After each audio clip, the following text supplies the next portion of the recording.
सबैजनालाई नमस्ते। यदि तपाईँ युए भित्र हुनुहुन्छ र तपाईलाई जागिरको आवश्यकता छ भने मलाई दुईवटा ठाउँमा भ्याकेन्सी खुलेको थाहा छ। तपाईले त्यहाँ गएर कन्ट्याक्ट गर्न सक्नुहुन्छ। एउटा चाहिँ नेपाली महिला चाहिएको हो, नेपालीकै घरमा बच्चा हेर्ने काम हो, खाना बस्न छ अनि 1300 दिराम मन्थली स्यालेरी हो। अर्को चाहिँ मेरो श्रीमानले काम गर्ने कम्पनीमा 10 जना क्लिनरको आवश्यकता छ। त्यहाँ 1200 दिराम दिन्छ तलब चाहिँ, अनि 12 घण्टा काम हो, अनि हप्तामा एक दिन बिदा हो, अनि खाना छैन, बस्न छ।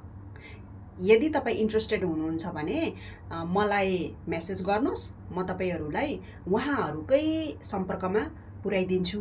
धर्म सम्झिएर यो भिडियो बनाएकी हुँ। मलाई कमिसन पैसा केहीको आवश्यकता छैन, न तपाईँबाट छ न कम्पनीबाट छ। सिधा मालिकसँग कुरा गर्नुहोस्, इच्छा लाग्छ काम गर्नुहोस्, लाग्दैन भने नगर्नुहोस् है त।